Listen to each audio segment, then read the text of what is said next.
Hi hello friends, welcome back to my channel. ಇವತ್ತಿನ ವಿಡಿಯೋದಲ್ಲಿ ಶ್ರೀಗಂಧದ ಗುಡಿ ಕನ್ನಡ ಸೀರಿಯಲ್ನ ಸಂಚಿಕೆ 30 ಏನಾಯಿತು ಅಂತ ನೋಡೋಣ. ನಿನ್ನಿನ ಸಂಚಿಕೆಯಲ್ಲಿ ನೀವೆಲ್ಲರೂ ನೋಡೇ ಇರ್ತೀರ. ಚಂದನ ಮತ್ತು ಅವರಪ್ಪ ಹೊರಗಡೆ ಕುತ್ಕೊಂಡು ಮಾತಾಡಿ ಬರ್ತಾರೆ. ಒಂದು 5 ನಿಮಿಷ ಎಲ್ಲ ಕಂಡೀಷನ್ ಹಾಕಿರ್ತಾಳೆ, ಹರಿಗೇನು ಮಾಡಬಾರ್ದು ಅಂತ ಹೇಳಿ. ಹಾಗಿದ್ದರೆ ಮನೆಗೆ ಬರ್ತೀನಿ ಅಂತ ಹೇಳಿ ಒಪ್ಪಿಸ್ಕೊಂಡು ಅವರಪ್ಪ ಮತ್ತು ಇವಳು ಒಳಗಡೆ ಬಂದು ಪೊಲೀಸ್ ಇನ್ಸ್ಪೆಕ್ಟರ್ ಮುಂದೆ ಹೇಳ್ತಾಳೆ, ಇವರು ನನ್ನ ಎಲ್ಲ ಕಂಡೀಷನ್ಗೂ ಒಪ್ಕೊಂಡ್ರೆ ನಾನು ಮನೆಗೆ ಹೋಗ್ತೀನಿ, ಇಲ್ಲ ಅಂದರೆ ಇಲ್ಲ ಅಂತ ಹೇಳ್ತಾಳೆ. ಅದಕ್ಕೆ ಅವರಪ್ಪ ಸುಮ್ಮನೆ ಇರ್ತಾರೆ, ಏನೂ ಹೇಳೋದೇ ಇಲ್ಲ. ಸುಮ್ಮನೆ ಒಂದು ಹುಸಿ ಸುಳ್ಳಾಗಿ ಭರವಸೆ ಕೊಡ್ತಾರೆ ಪೊಲೀಸ್ರ ಮುಂದೆ. ಆಯ್ತಮ್ಮ, ನಿನ್ನೆಲ್ಲ ಕಂಡೀಷನ್ಗೂ ಒಪ್ಕೊಂಡಿದ್ದೀನಿ, ಮನೆಗೆ ಹೋಗಿ ಮಾತಾಡೋಣ, ಫಸ್ಟ್ ನಡಿ ಹೋಗೋಣ ಅಂತ ಹೇಳ್ತಾನೆ. ಅದಕ್ಕೆ ಆರ್ಯನು ಆಯಿತು ಅಂಕಲ್, ಬೇಗ ಬೇಗ ಹೋಗೋಣ, ರಿಸೆಪ್ಷನ್ಗೆ ಲೇಟ್ ಆಯಿತು ಅಂತ ಸೈಕೋ ಥರ ಆಡ್ತಾ ಇರ್ತಾನೆ. ಅದಕ್ಕೆ ಚಂದನ ಹೇಳ್ತಾಳೆ, ನನ್ನ ಮದುವೆಗೆ ಒತ್ತಾಯ ಮಾಡಬಾರ್ದು ಇವರು ಮನೆಯಲ್ಲಿ ಅಂತ ಹೇಳಪ್ಪ ನೀನು ಅಂತ ಹೇಳ್ತಾಳೆ ಚಂದನ. ಅದಕ್ಕೆ ಮಹಾಬಲ ಅವರು ಸುಮ್ಮನೆ ಇರ್ತಾರೆ. ಚಂದನ ಮದುವೆ ಬೇಡ ಅಂದ ತಕ್ಷಣ ಆರ್ಯಂಗೆ ಕೋಪ ಬರುತ್ತೆ. ನಾನು ಅಲ್ಲಿಂದ ಇಲ್ಲಿಗೆ ಬಂದು ನಿನ್ನ ಮದುವೆ ಆಗೋಕ್ಕೆ ಬಂದಿದ್ದೀನಿ, ಅದು ನಿನ್ನ ಪುಣ್ಯ, ಹಂಗೆ ಹಿಂಗೆ ಅಂತ ಸೈಕೋ ಥರ ಆಡ್ತಾ ಇರಬೇಕಾದ್ರೆ ಅವನಿಗೆ ಬೈದು ಸುಮ್ಮನೆ ಇರಿಸ್ತಾರೆ. ಹಾಗೆ ದಾಸು ಸುಮ್ಮನೆ ಇರು ಅಂತ ಹೇಳ್ತಾನೆ. ಇಲ್ಲಿ ಪೊಲೀಸ್ ಹೇಳ್ತಾರೆ, ಯಾಕೋ ಡೌಟ್ ಬರ್ತಾ ಇದೆ, ನಿಮ್ಮ ಮನೆಯವರು ನಿನಗೆ ಸುಮ್ಮನೆ ಇರೋದು ನೋಡಿದರೆ ಡೌಟ್ ಬರುತ್ತೆ, ನಿನಗೆ ಮನೆ ಕರ್ಕೊಂಡೋಗಿ ಮದುವೆ ಮಾಡಿಸ್ಬೋದು, ನಂಗೆ ಗೊತ್ತಿಲ್ಲ ಅಂತ ಪೊಲೀಸ್ ಹೇಳಿದಾಗ ಇವಳು, ಸರ್ ನನಗಂತೂ ಮದುವೆ ಇಷ್ಟ ಇಲ್ಲ, ನಾನು ದೊಡ್ಡ ದೊಡ್ಡ ಕನಸು ಕಟ್ಕೊಂಡಿದ್ದೀನಿ, ನಾನು ಓದಬೇಕು ಬೆಂಗಳೂರಿಗೆ ಹೋಗಿ ಅಂತ ಹೇಳ್ತಾಳೆ. ನಮ್ಮೂರಲ್ಲೇ ಸೆಕೆಂಡ್ PUCಯಲ್ಲಿ ನಾನು ರ್ಯಾಂಕ್ ತೊಗೊಂಡಿದ್ದೆ, ಹಾಗೆ ಬೆಂಗಳೂರಿಗೆ ಹೋಗಿ ಸೇರ್ತೀನಿ ಅಂದ್ರೂ ಸೇರಿಸಿರಲಿಲ್ಲ ಕಾಲೇಜ್ಗೆ. ನೆಕ್ಸ್ಟ್ ಹೋಗಲಿ ಬಿಡು ಅಂತ ಅಲ್ಲೇ ಯೂನಿವರ್ಸಿಟಿಗೆ ಗೋಲ್ಡ್ ಮೆಡಲಿಸ್ಟ್ ಟಾಪರ್ ಆಗಿದ್ದೀನಿ ಸರ್, ನನಗೆ ತುಂಬ ದೊಡ್ಡ ದೊಡ್ಡ ಕನಸಿದೆ, ಮದುವೆ ಎಲ್ಲ ಆಗೋಕ್ಕೆ ಇಷ್ಟ ಇಲ್ಲ, ನಾನು ಬೆಂಗಳೂರಿಗೆ ಹೋಗಿ PGಯಲ್ಲಿದ್ದು ಏನಾದರೂ ಸಾಧನೆ ಮಾಡಿ ಇವರಿಗೆಲ್ಲ ತೋರಿಸ್ತೀನಿ ಅಂತಾಳೆ. ಇವನ ಜೊತೆಗೆ ಹೋಗಿ ಆಸ್ಟ್ರೇಲಿಯಾದಲ್ಲೇ ಓದೋಣ ಅಂತಂದರೆ ಇವನು ನನ್ನನ್ನು ಅರ್ಥನೇ ಮಾಡ್ಕೊಂಡು ಇಲ್ಲ, ಮನೆ ಕೆಲಸಕ್ಕೆ ಕರ್ಕೊಂಡು ಹೋಗ್ತಾ ಇದ್ದಾನೆ ಆಸ್ಟ್ರೇಲಿಯಾಕ್ಕೆ. ಹಾಗೆ ಇವನಿಗೆ ನನ್ನ ಜೊತೆಗೆ ಮಾತಾಡೋಕ್ಕೆ 10 ನಿಮಿಷನೂ ಟೈಮ್ ಇಲ್ಲ ಸರ್, ಇವನ ಜೊತೆಗೆ ಹೇಗೆ ನಾನು ಮದುವೆಯಾಗಿ ಸಂಸಾರ ನಡೆಸೋದು ಅಂತ ಹೇಳ್ತಾಳೆ. ಮಹಾಬಲ ಅವ್ರು ಹೇಳ್ತಾರೆ, ನಮಗೆ ಕುತ್ಕೊಂಡು ತಿಂದ್ರೂ ಕರಗೋದಿಲ್ಲ, ಅಷ್ಟೊಂದು ಆಸ್ತಿ ಇದೆ, ನೀನು ಯಾಕಮ್ಮ ಓದಬೇಕು, ಮನೆಯೆಲ್ಲ ಕೆಲಸ ಮಾಡಬೇಕು, ಎಲ್ಲದಕ್ಕೂ ವ್ಯವಸ್ಥೆ ಮಾಡಿರ್ತೀವಿ, ನೀನು ಆರಾಮ್ ಮಹಾರಾಣಿ ಥರ ಇರ್ಬೋದಲ್ಲ ಅಂತ ಹೇಳ್ತಾರೆ. ಅದಕ್ಕೆ ನನ್ನ ಮಗಳು ಸರಿಯೇ ಇದ್ಲು, ಇವನೇ ಎಲ್ಲ ಬ್ರೈನ್ ವಾಶ್ ಮಾಡಿ ಇವಳನ್ನ ಇಲ್ಲಿ ಓಡಿಸ್ಕೊಂಡು ಬಂದಿರೋದು ಅಂತ ಮಹಾಬಲ ಅವರು ಹರಿಗೆ ಚೆನ್ನಾಗಿ ಹೊಡೆಕ್ಕೆ ಹೋಗ್ತಾ ಇರ್ತಾರೆ. ಆವಾಗ ಪೊಲೀಸರು ತಡೀತಾರೆ. ಪೊಲೀಸರು ತಡೆಯೋದಕ್ಕಿಂತ ಮುಂಚೆನೇ ಚಂದನನೇ ಕೈ ಅಡ್ಡ ತಂದುಬಿಡ್ತಾಳೆ.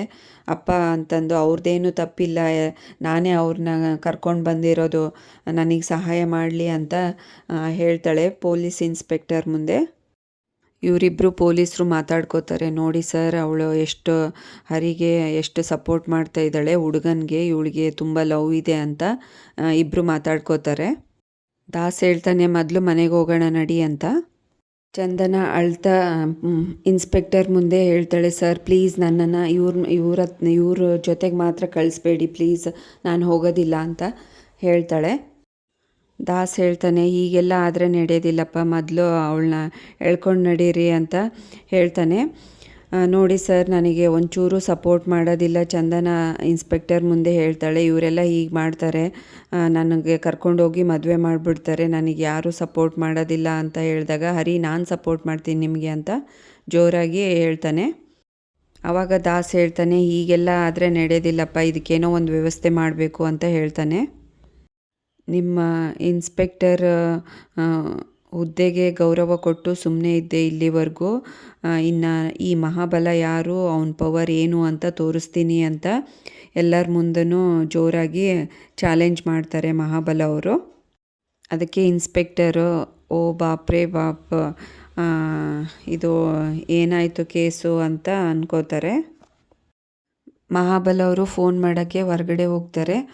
ಅವರು ಹಿಂದೆಯೇ ಆರ್ಯ, ಅಂಕಲ್ ನಾನು ಡ್ಯಾಡಿಗೆ ಹೇಳ್ತೀನಿ, ನಾನು ಹೇಗಾದರೂ ಮಾಡಿ ಇದನ್ನು ಮಾಡಿಸ್ತೀನಿ ಅಂತ ಹೇಳಿದಾಗ ಇವರಿಬ್ಬರು ಏನಾಯ್ತಪ್ಪ ಇನ್ನು ನೆಕ್ಸ್ಟು ಅಂತ ಮಾತಾಡ್ಕೋತಾ ಇರ್ತಾರೆ.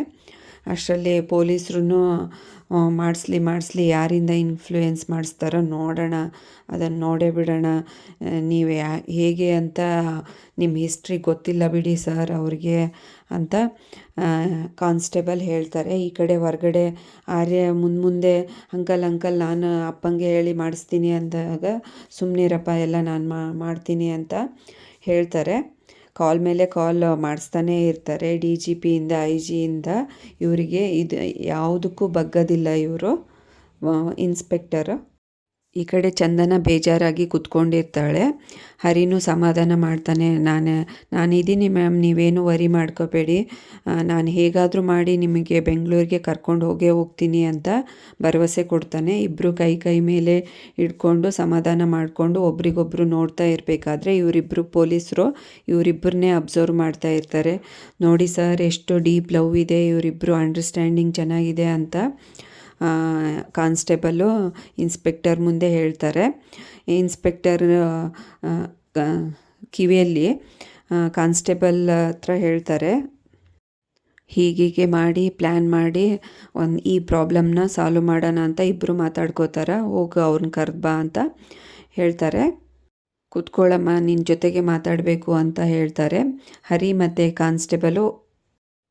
ಮತ್ತು ಕಾನ್ಸ್ಟೇಬಲು ಹೊರಗಡೆ ಮಾತಾಡ್ತಾರೆ. ಇನ್ನು ನಿನ್ನನ್ನು ಬಿಡೋದಿಲ್ಲ ಅವರಪ್ಪ, ತುಂಡಾಗಿ ಕತ್ತರಿಸ್ಬಿಡ್ತಾನೆ. ಇನ್ನು ಅಷ್ಟೇ, ನೀವಿಬ್ರಿಗೂ ಇಷ್ಟ ಇದ್ದರೆ ಮದುವೆ ಮಾಡ್ಕೊಳ್ಳಿ, ಅದು ಒಂದೇ ಪರಿಹಾರ. ಇವಾಗ ಹೈ ಕಮಿಷ್ನರಿಂದ ಕಾಲ್ಸ್ ಬರ್ತಾನೇ ಇದೆ ಇನ್ಸ್ಪೆಕ್ಟರ್ಗೆ, ಅವ್ರು ಏನು ಮಾಡ್ತಾರೋ ಗೊತ್ತಿಲ್ಲ, ಇದು ಒಂದೇ ಪರಿಹಾರ ಅಂತ ಹೇಳಿದಾಗ, ಅಯ್ಯೋ ಸರ್ ನಂದೇನು ತಪ್ಪಿಲ್ಲ ಸರ್, ಆ ಹುಡುಗಿನೇ ಕರ್ಕೊಂಬಂದಿರೋದು, ನನಗೆ ಹೆಲ್ಪ್ ಮಾಡು ಅಂತ. ಸರಿ, ಈಗ ಏನು ಮಾಡ್ತೀಯ ನೋಡು ಅಂದಾಗ, ಆಯ್ತು ಸರ್ ಮದುವೆ ಮಾಡಿಸಿದ್ರೆ ನಾನು ಒಪ್ಕೋತೀನಿ ಅಂತ ಹೇಳಿ ಖುಷಿಯಾಗಿ ಅವ್ರ ಮೇಲೇ ಕೈ ಹಾಕಿ ಜೋಕ್ ಮಾಡ್ತಾ ಇರ್ತಾನೆ. ಮೊದಲು ಕೈ ತೆಗಿ ನೀನು, ನಿನಗೇನಾದರೂ ಹೆಚ್ಚು ಕಮ್ಮಿ ಆದರೆ ಅವರಪ್ಪಗೆ ಕರ್ಕೊಂಡೋಗಿ ನಿನಗೆ ಕಿಡ್ನ್ಯಾಪ್ ಕೇಸ್ ಅಂತ ಹೇಳಿ ಇಲ್ಲೇ ಕೂರಿಸ್ತಾರೆ ನೋಡು, ಹುಷಾರಾಗಿರು ಅಂತ ಹೇಳ್ತಾನೆ. ಈ ಕಡೆ ಒಳಗಡೆ ಚಂದನಗೂ ಇನ್ಸ್ಪೆಕ್ಟರು ಮದುವೆ ಮಾಡ್ಕೊಳ್ಳಿ, ಇದು ಒಂದೇ ಪರಿಹಾರ ಅಂತ ಒಪ್ಪಿಸ್ತಾ ಇರ್ತಾನೆ. ಬೇಡ ಸರ್, ನನಗೆ ಈ ಮದುವೆ ಇಷ್ಟ ಇಲ್ಲ, ನಾನು ಮದುವೆ ಆಗೋ ಉದ್ದೇಶನೇ ಇಲ್ಲ, ಇವನು ಅವನು ಅಂತ ಅಲ್ಲ, ನಾನು ಓದಿ ದೊಡ್ಡ ಆಫೀಸರ್ ಆಗಬೇಕು ಅಂತ ಹೇಳ್ತಾಳೆ. ಸರ್ ನನಗೆ ಇದು ಬೇಡವಾ, ಮದುವೆ ವಿಷಯನೇ ಬೇಡ ಅಂತ ಹೇಳ್ತಾಳೆ. ಅದಕ್ಕೆ ಇನ್ಸ್ಪೆಕ್ಟರ್ ಹೇಳ್ತಾರೆ, ಏನಪ್ಪ ಇವ್ರದ್ದು ಗೋಳು ಮುಗೀತಾನೇ ಇಲ್ಲ, ಬೆಳಗ್ಗೆಯಿಂದ ಒಂದು ಕಪ್ ಕಾಫಿ ಟೀನೂ ಕುಡ್ದಿಲ್ಲ, ಇವ್ರದ್ದೇ ಆಗೋಯ್ತು, ಕಾಲ್ ಮೇಲೆ ಕಾಲ್ ಬರ್ತಾಯಿದೆ, ನನ್ನ ಜಾಬೂ ಹೋಗುತ್ತೆ ಅಷ್ಟೇ ನೀನು ಈ ಥರ ಮಾಡಿದರೆ ಅಂತ ರೇಗಾಡ್ತಾರೆ.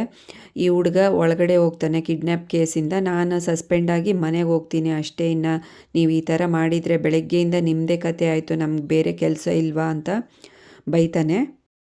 ಇನ್ನು ಎಲ್ಲಿ ಹೋಗ್ತೀಯಮ್ಮ, ಹೋಗಿದ್ರೆ ನಿಮ್ಮಪ್ಪನ ಜೊತೆಗೆ ಹೋಗ್ಬೇಕು, ಇಲ್ಲಾಂದರೆ ಇವ್ನ ಮದುವೆ ಮಾಡಿಕೊಂಡು ನೀನು ಇವ್ರ ಮನೆಗೆ ಹೋಗ್ಬೇಕು, ಇಲ್ಲಾಂದರೆ ಬೇರೆ ಪರಿಹಾರ ಇಲ್ಲ, ನಿನ್ನ ಹಾಸ್ಟೆಲಲ್ಲೇನು ಇರಕ್ಕೆ ಬಿಡ್ತಾರ, ಮನೆಗೆ ಕರ್ಕೊಂಡು ಹೋಗ್ತಾರೆ, ಇನ್ನು ಮದುವೆ ಮಾಡಿಸ್ತಾರೆ ಅಂತ ಹೇಳಿದಾಗ, ಏನಯ್ಯ ನಿನಗೆ ಕಿಡ್ನ್ಯಾಪ್ ಕೇಸ್ ಹಾಕ್ಸ್ಬಿಡ್ತಾಳೆ ಇವಳು, ಹಾಗೆ ನಮಗೆ ಇಬ್ಬರಿಗೂ ಕೆಲಸ ಹೋಗುತ್ತೆ, ಇದು ಸಮಾಧಾನನ ನಿಮಗೆ ಸಹಾಯ ಮಾಡಲಿ ಕರ್ಕೊಂಡು ಬರಲಿ ಅಂತ ಹೇಳಿ ಬಂದಿದ್ದಾರೆ ಅಂತ ಹೇಳಿ ಹರಿನ ಸುಮ್ಮನೆ ಬಿಟ್ಬಿಡ್ತಾರಾ ಅಂತ ಇವರಿಬ್ಬರು ಮಾತಾಡ್ಕೋತಾರೆ. ಸರ್ ನಾನು ಅವಳಿಗೆ ಬುದ್ಧಿ ಹೇಳ್ತೀನಿ, ಅವಳಿಗೆ ಹೇಗಾದರೂ ಮಾಡಿ ಒಪ್ಪಿಸ್ತೀನಿ, ಇಲ್ಲೇನಾದರೂ ಪ್ರೈವೇಟ್ ರೂಮ್ ಇದೆಯಾ, ನಾವಿಬ್ಬರು ಮಾತಾಡ್ಕೋತೀವಿ ಅಂದಾಗ, ನನ್ನ ಮಗ ನೀನು ಹೋಗು, ಆ ಕಡೆ ಒಂದು ದೇವಸ್ಥಾನ ಇದೆ, ಅಲ್ಲಿ ಹೋಗಿ ಇಬ್ಬರು ಮಾತಾಡಿಕೊಂಡು ಡಿಸೈಡ್ ಮಾಡ್ಕೊಂಡು ಬನ್ನಿ ಬೇಗ, ಇಲ್ಲಾಂದರೆ ತುಂಬ ತೊಂದರೆ ಆಗುತ್ತೆ, ಅವ್ರ ಅಪ್ಪನ ಕಾಲ್ಸ್ ಬರ್ತಾನೇ ಇದೆ ಹೈಯರ್ ಆಫೀಸರಿಂದ ಅಂತ ಹೇಳಿ ಅಂತಾನೆ ಕಾನ್ಸ್ಟೇಬಲು. ಇವರು ಈ ಕಡೆ ಹೊರಗಡೆ ಬಂದು ಒಂದು ದೇವಸ್ಥಾನದ ಹತ್ರ ಕಟ್ಟೆ ಇರುತ್ತೆ, ಇಬ್ಬರು ಮಾತಾಡೋಕ್ಕೆ ಸ್ಟಾರ್ಟ್ ಮಾಡ್ತಾರೆ. ಇಲ್ಲಿಗೆ ಈ ಸಂಚಿಕೆಯನ್ನು ಮುಕ್ತಾಯಗೊಳಿಸ್ತಾರೆ. ನೆಕ್ಸ್ಟ್ ಸಂಚಿಕೆಯಲ್ಲಿ ಇವರಿಬ್ಬರು ಮದುವೆ ಆಗುತ್ತಾ ಅಂತ ಕಾದು ನೋಡೋಣ. ಅಲ್ಲಿವರೆಗೂ ಈ ವಿಡಿಯೋ ನೋಡಿದ್ದಕ್ಕೆ ಎಲ್ರಿಗೂ ಥ್ಯಾಂಕ್ಸ್. ಹಾಗೆ ಈ ವಿಡಿಯೋ ಇಷ್ಟ ಆದರೆ ಲೈಕ್ ಮಾಡಿ, ಶೇರ್ ಮಾಡಿ, ಕಮೆಂಟ್ ಮಾಡಿ, ಹಾಗೆ ಚಾನಲ್ನ ಸಬ್ಸ್ಕ್ರೈಬ್ ಮಾಡ್ಕೊಳ್ಳಿ. Thanks for watching this video.